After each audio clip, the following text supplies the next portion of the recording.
Bismillahirrahmanirrahim. Wal 'asr innal insana lafi khusr illa alladziina amanu wa 'amilus shalihat wa tawassaw bil haqq wa tawassaw bis sabr. Satu, orang yang menggunakan waktunya untuk memahami kebenaran.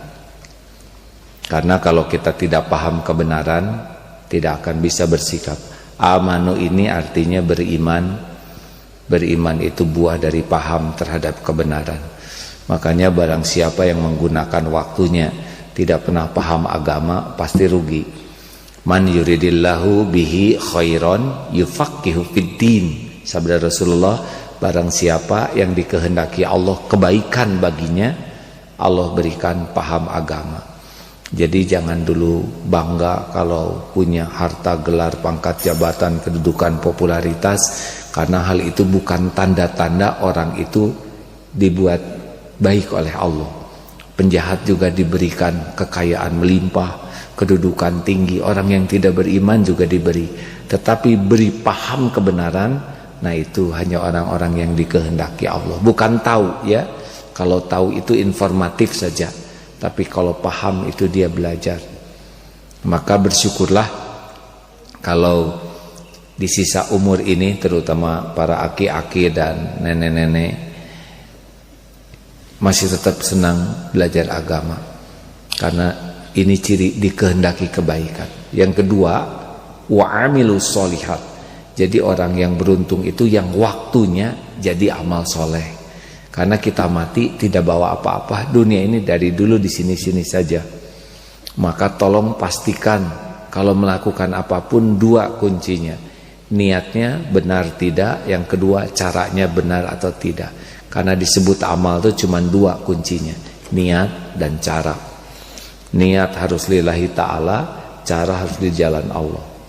Yang ketiga, at-tawassaw bil haqq.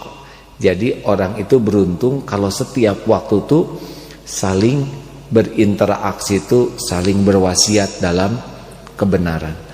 Jadi di rumah, di jalan, dimanapun yang kita pikirkan, bagaimana kita bisa menyampaikan kebenaran, kita menerima kebenaran. Karena setiap waktu kita harus menjadi lebih baik. Makanya disebutkan kalau kata Imam Ibnu Qayyim, yang pertama amanu itu paham kebenaran, yang kedua wa'amilus sholihat itu mengamalkan kebenaran, dan yang ketiga mendakwahkan kebenaran.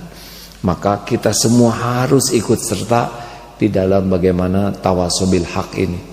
Kita tidak boleh hanya menjadi orang solih, tapi juga harus jadi orang muslih, orang yang senang menjadi baik dan juga senang mengajak orang lain jadi baik. Bedanya apa? Kalau solih jarang ada musuhnya. Kalau muslih, pasti ada yang tidak suka. Tidak apa-apa, tidak bahaya kita berbuat baik dan orang belum menerima kebaikan. Yang bahaya adalah kita tidak berbuat baik. Yang keempat, ini kuncinya, tawassaw bis sabr. Jadi setiap hari kita harus dalam keadaan riyadhah, melatih diri supaya makin terkendali diri ini. Sabar itu adalah kemampuan mengontrol, kemampuan menahan diri, kemampuan mengendalikan diri.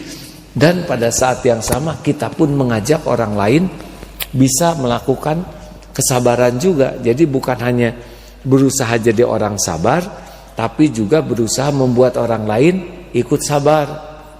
Ini penting hadirin. Semua masalah itu timbulnya karena tidak bisa menahan diri. Semua masalah itu timbulnya karena tidak bisa mengontrol diri.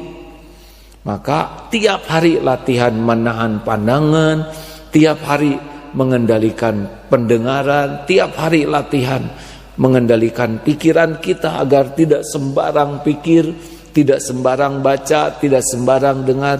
Tiap hari kita latihan terus mengendalikan kata-kata kita, emosi kita, amarah kita, sampai tubuh ini benar-benar terkendali dengan baik. Karena itulah yang disebut ahli sabar.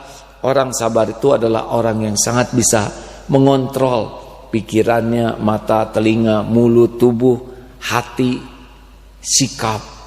Dan inilah sebetulnya kebahagiaan. Nah hadirin, 4 itu Satu, paham kebenaran, tiap hari nambah tidak pemahaman kita tentang kebenaran. Dua, mengamalkan, nambah tidak amal soleh kita. Yang ketiga, nambah tidak dakwah kita. Dan yang keempat, nambah tidak kualitas diri kita.